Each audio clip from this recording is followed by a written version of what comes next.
उडीद पापड, मूग पापड, उडीद मूग पापड हे पापड खिचडी वरण भात सोबत खायला छान वाटतात. पापडाची भाजी पण खूप छान लागते. पण आज याच पापडपासून आपण पराठा बनवणार आहोत. या क्रिस्पी पापड पराठ्याची टेस्ट युनिक असल्यामुळे हा पराठा एकदा खाल्ल्यानंतर पुन्हा पुन्हा खाण्याची इच्छा होईल. Hello friends, day with Madhu Neetu Chetu चॅनलवर तुमचं खूप खूप स्वागत आहे. या पराठ्यासोबत करणार आहोत माझ्या आईच्या पद्धतीची मसाला भेंडी. त्यासाठी लागणार आहे 1 चमचा सोप, 1 चमचा जिरे, 2 चमचे धणे, 2 लाल मिरची आणि 8 ते 9 मिरी. या सगळ्याला रोस्ट करून गार झाल्यावर बारीक करून घेऊ. भेंडीला स्वच्छ धुवून पुसून घेतले आहे. भेंडी कोवळी आहे. भेंडीला खूप मोठे किंवा खूप छोटे कट न करता मीडियम साईजमध्ये कट करणार आहे. 2 पळी गरम तेलात भेंडीला टाकून परतून घेऊ. झाकण ठेवून 2 मिनिटं वाफ देऊन भेंडीला 80% शिजून घेऊ.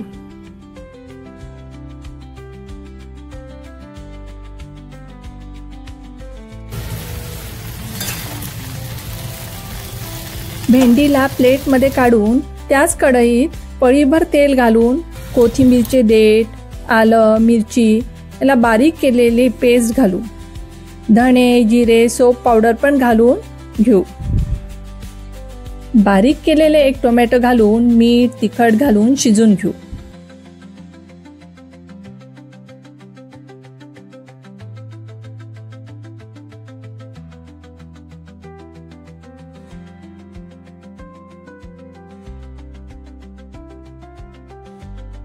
पराठा करण्यासाठी 2 वाटी गव्हाचे पीठ, मीठ, 2 चमचे तेल घेतले आहे.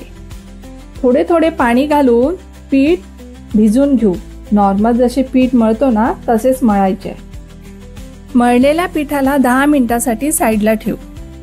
स्टफिंगसाठी लागणार आहे बारीक चिरलेला कांदा, मिरची, कोथिंबीर, धने पावडर, जिरे पावडर, तिखट, मीठ आणि भाजलेला पापड. तुम्हाला जर तळलेला पापड आवडत असेल तर तो पण तुम्ही यूज करू शकता.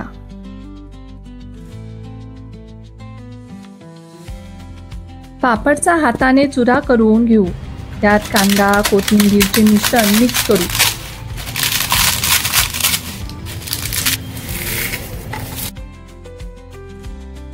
स्टफिंग आणि पीठ दोन्ही तयार आहे. पराठा लाटून घेऊ.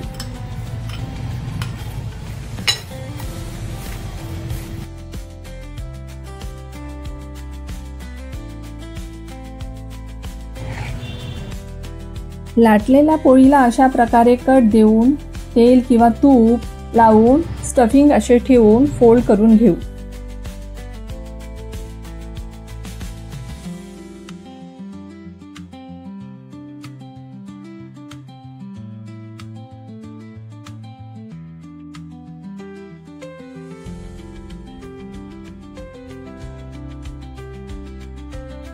कोरडे पीठ घेऊन पराठा थोडा जाडसरच लाटायचा. जाडसर असल्यामुळे मीडियम फ्लेमवर शेकायचा.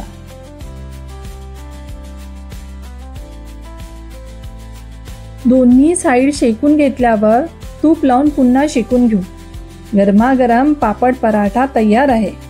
असेच बाकीचे पराठे तयार करून घेऊ.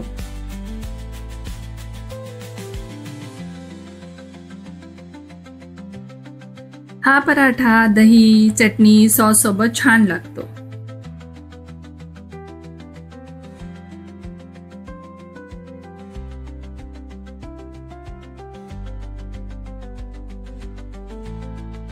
पापडचा चुरा करताना जर मोठा असेल तर पराठा फाटायची शक्यता जास्त असते.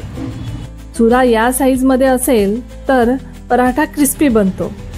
पापडचा खूप बारीक चुरा केला असेल तर पराठा खाताना मजा येत नाही. नॉर्मल पराठ्यासारखा वाटतो. हे क्रिस्पी पराठे बनवायला सोपी आणि घरात अवेलेबल असलेल्या साहित्यातून लगेच बनणारे. त्यामुळे नक्कीच एकदा ट्राय करून बघा. हे पराठे करताना एकच काळजी घ्यायची आहे, ही म्हणजे मीठ आणि तिखट. कारण गव्हाच्या पिठात मीठ घालतो. पापडमध्ये मीठ आणि मिरी असतात आणि स्टफिंगच्या मिश्रणात पण मीठ घालतो.